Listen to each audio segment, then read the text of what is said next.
Մեծարգո պարոն նախագահ, ազգային ժողովի մեծարգո պարոն նախագահ, հարգելի պատգամավորներ Արցախի հանրապետության եւ Հայաստանի հանրապետության ազգային ժողովների։ Նախ շնորհավորենք իրար կրկին մեծագույն տոնի արդիվ Արցախի սահմանադրության օրվա արդիվ։ Ես չեմ ցանկանամ հիմա շատ երկար խոսել հուշարձանների վիճակագրության մասին։ Միայն ասեմ, որ մեկ անգամ ևս վերահաստատենք, որ Արցախում մնացել է 5658 հուշարձան, որոնցից 385 եկեղեցիներ, 60-ը վանքեր են, մյուսները տարբեր բնույթի հուշարձաններ են եւ պետք է արձանագրել, որ այդ բոլոր մշակութային ժառանգությունը, որ մնացել է Արցախում, վտանգված է։ Ես սովորաբար չեմ բերում երբեք թվեր վնասված, ոչնչացված վանքերի, եկեղեցիների, այլ հուշարձանների վերաբերյալ, որովհետև այդ թվերը զուտ այնպիսի թվեր են, որոնք մեզ հայտնի են դառնում օբյեկտիվ վերահսկողության համակարգերի միջոցով եւ կամ ադրբեջանական սոցիալական սեգմենտների միջոցով, ու այդ թվերը միշտ ամեն օր, ամեն վայրկյան փոփոխվում են։ Այսօր, այս պահին, երբ որ մենք այստեղ ելույթ ենք ունենում, շատ հնարավոր է, որ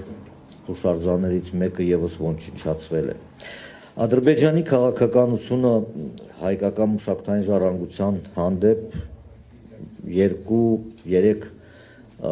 ճյուղավորում ունի։ Մեկ ոչնչացում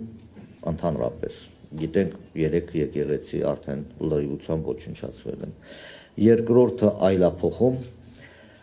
պատմության այլափոխում, եւ երրորդը սեփականաշնորհում է, այսինքն ազգային պատկանելության փոփոխությունն է։ Այդ 3 ուղղությամբ Արցախի հանրապետության ամբողջ մշակութային ժառանգությունը վտանգված է։ Մշակութային ժառանգություն ասելով սովորաբար մարդիկ պատկերացնում են միայն պատմամշակութային հուշարձանները, ոչ դա այդպես չի։ Բավական է տեղեկացնել օրինակ, որ Ստեփանակերտ քաղաքում ոչնչացվել է մոնումենտալ արվեստի բոլոր արձանները, բոլոր կոթողները։ Դա կիսանդրիներ են, արձաններ են, բարելիեֆներ են, չգիտեմ, պուլպուլակներ են, աղբյուրների շինություններ են եւ այլն։ Փաստացի կարող ենք արձանագրել, որ Ստեփանակերտում արդեն չի մնացել ոչ մի մոնումենտալ արվեստի հուշարձան, ու վստահ եմ, որ նույն վիճակը տիրում է ամբողջ Արցախի հանրապետության տարածքում։ Դրան զուգահեռ Ադրբեջանի քաղաքականությունը մշակութային ժառանգության ոչնչացման առումով իրականացվում է նաև հիշողության ոչնչացման տեսանկյունից։ Պատահական չի, որ Ստեփանակերտի ավերումը Ադրբեջանը սկսել է հենց պատմական կորիզից քաղաքի, երբ որ 6 պատմական թաղամասեր իսպառ ոչնչացվել են ու այնտեղ բացվել է այսպես կոչված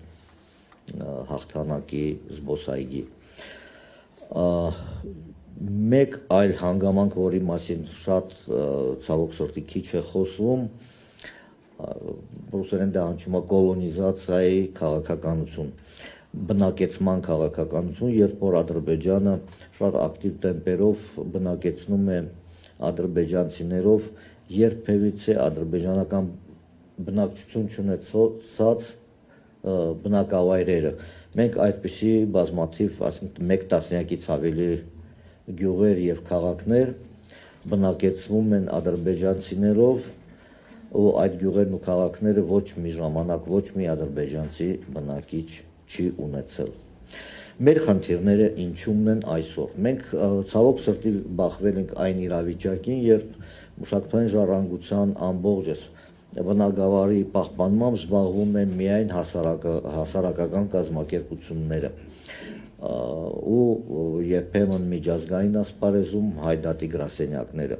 Հայաստանի Հանրապետության պետական կառույցները, որոնք ըստ սահմանադրության տեր են հայկական ժառանգության ամբողջ աշխարհում, որևէ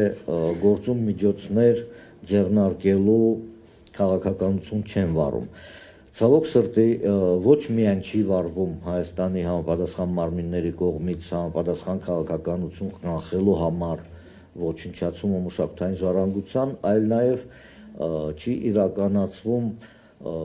տարրական, այսպես կոչված տնային աշխատանք, արձանագրում փաստերի, տեղեկատվական բազաների ստեղծում, ես կարող եմ ասել, որ մինչև հիմա չունենք մենք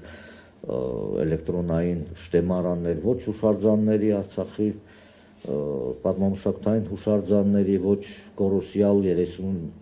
թանգարանների հավաքածուների, ոչ մոնումենտալ արվեստի, ընդհանրապես այդ բնագավառը մնացել է լրիվությամբ բացի թողի ու միայն տարբեր անհատներ եւ հասարակական կազմակերպություններ, պատմաբաններ, գիտնականներ զբաղվում են հարցերով։ Ինչ պետք է անել, ակնկալել, որ հասարակական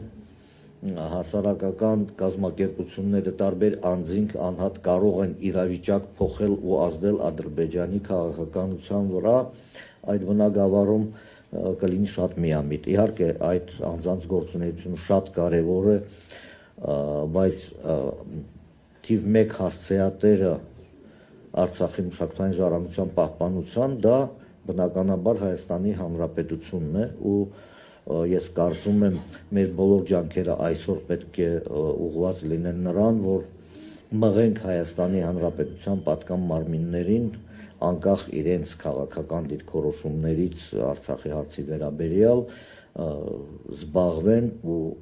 կոնկրետ ու արդյունավետ զբաղվեն մշակութային ժառանգության պահպանության հարցերով։ Մենք նաև մի շարք խնդիրներ ունենք այդ առումով համակարգելու զանազան տարբեր հասարակական կազմակերպությունների, հասարակության ներկայացուցիչների ջանքերը այդ բնագավառում եւ այստեղ կարծում եմ Արցախի Հանրապետության պետական մարմինների աշխուժացումը շատ կարևոր է ու կարևոր է նաեւ Արցախի Հանրապետության պետական մարմինների կից ինչ որ մարմնի ձևավորումը, որը կզբաղվի ուղղակի ու անմիջական մշակութային ժառանգության պահպանությամբ։ Ես այսքանն էի ուզում փոխանցել մեր գործընկերներին, հարգելի հյուրերին եւ Հայաստանի Հանրապետության ազգային ժողովի պատգամավորներին եւ Արցախի Հանրապետության կառավարությանը։